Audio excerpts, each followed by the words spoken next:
अस्सलाम वालेकुम स्टूडेंट्स आज से हम स्टार्ट करेंगे चैप्टर 8 रेक्टिलिनियर मोशन जो है book introduction to mechanics by क्यूके वॉरी।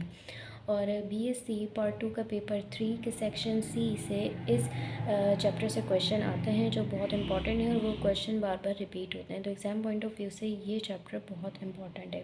सबसे पहले हम देखेंगे रेक्टिलिनियर मोशन की डेफिनेशन, इसमें मोशन की टाइप्स और इसमें जो यूज़ होने वाली इक्वेशन है वो हम इस चैप्टर में देखने वाले हैं और इस वीडियो में देखेंगे। ठीक है, so what is rectilinear motion? So the simplest motion in nature or the motion along a straight line is called rectilinear motion. तो रेक्टिलिनियर मोशन एक ऐसी मोशन है जो सिंपलेस्ट मीन सबसे आसान हरकत है किसी भी पार्टिकल किसी भी ऑब्जेक्ट की जो स्ट्रेट लाइन में होती है। It is either an horizontal motion or a vertical motion. Vertical motion को हम फ्री फॉल मोशन भी कहते हैं। जब भी हम कोई ऑब्जेक्ट एक हाइट से फेंकते हैं, थ्रो करते हैं, तो वो हमेशा वर्टिकल मोशन में होती है। It is either in the downward direction और इन दी अपवर्ड डायरेक्शन। तो हमारे पास हॉरिजॉन्टल मोशन की दो टाइप्स होती हैं। There are two types of horizontal motion. The first is motion with acceleration and the second is motion with variable acceleration. So whenever we are asked a question in which we are asked to find the acceleration, but the acceleration is constant, so we would be using this equation, this mentioned equation, motion with constant acceleration. When a body moves in a horizontal plane with constant acceleration, these three equations of motion are used. जब भी कोई भी body horizontal plane में constant acceleration के साथ move करेगी तो हम ये तीन इक्वेशन यूज़ करेंगे। The first equation is final velocity is equal to initial velocity plus acceleration into time. Then the second equation is related with the distance S and the other one is related to final and initial velocity. तो ये हो गई motion with constant acceleration की। जब body movement करेगी with variable acceleration, उसमें हमें कुछ डिफरेंट सिनेरियोज गिवन होंगे, उनसे हम ये फाइंड आउट करेंगे कि हमें कौन सी इक्वेशन यूज़ करनी है। तो वेरिएबल एक्सेलरेशन में हमारे पास तीन इक्वेशन होंगी जो हम यूज़ करने वाले हैं। सबसे पहले होगी time dependent acceleration, second is distance dependent acceleration and the third is velocity dependent acceleration.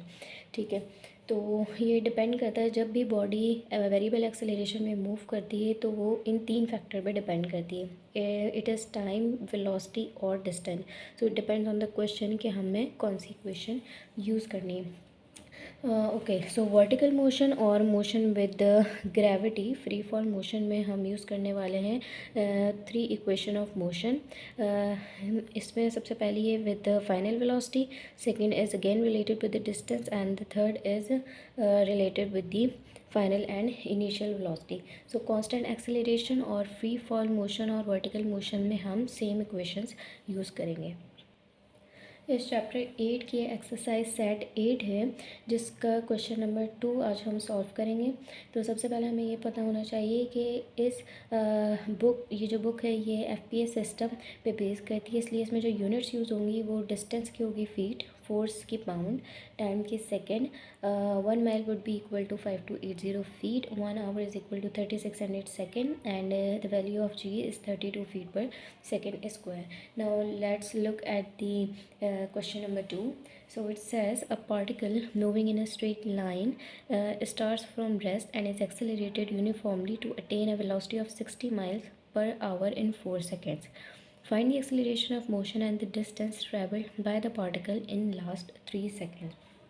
एक पार्टिकल है जो एक स्ट्रेट लाइन में मूव कर रहा है, क्योंकि ये रेक्टिलिनियर मोशन है तो particle would move in a straight line.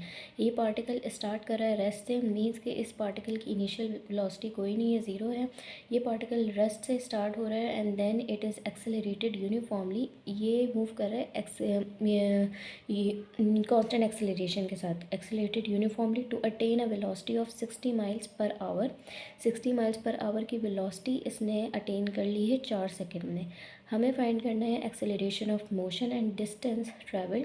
हमें फाइंड आउट करना है इस पार्टिकल का एक्सेलरेशन ऑफ मोशन और इसका डिस्टेंस जो इसने 3 सेकेंड्स में गेन किया। तो सबसे पहले हम देख लेते हैं डेटा में हमारे पास गिवन है इनिशियल वेलोसिटी 0। इनिशियल वेलोसिटी इस पार्टिकल की 0 इसलिए है क्योंकि इसने स्टार्ट किया रेस्ट से। Final velocity 60 miles per our which it gain in 4 seconds. ठीक है, फाइनल वेलोसिटी हम फाइंड आउट कर सकते हैं। फाइनल वेलोसिटी क्योंकि माइल्स पर आवर में दी हुई इसलिए हमने इसे कन्वर्ट करना है फीट पर सेकेंड में। तो हमें पता है 1 mile is equal to 5280। To convert V F in miles per hour we multiplied 60 by 5280 and divided by 360 100 second. So now final velocity has been converted into 88 feet per second and the time given is 4 seconds. This is the data that we are given in this question 2. Now what we are required to find the acceleration and the distance in last 3 seconds. तो acceleration को find out करने के लिए हम use करने वाले हैं this equation.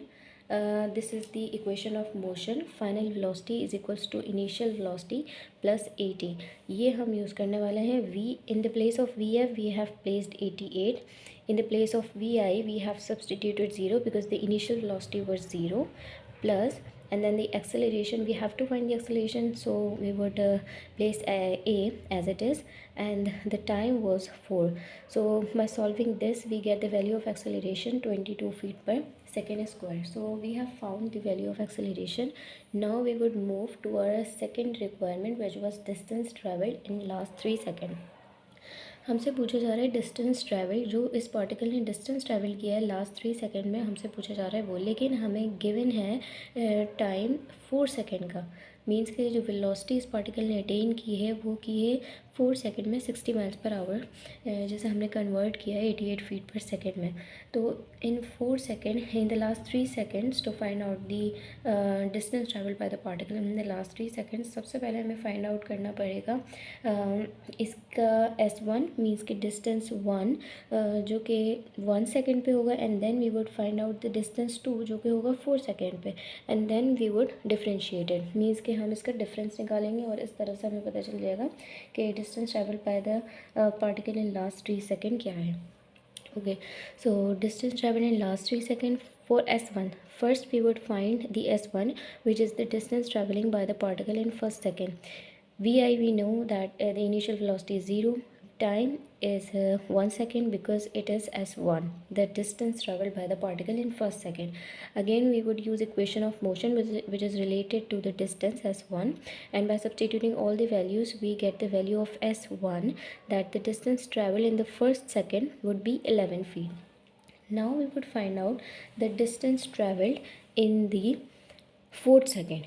So in 4 second we would substitute the value of t is equal to 4 second, and acceleration we just find out in the above equation is 22 feet per second square. Again we would use equation of motion for S2, means that the distance traveling by the particle in the 4th second, and by solving the equation we got S2 is 176 feet.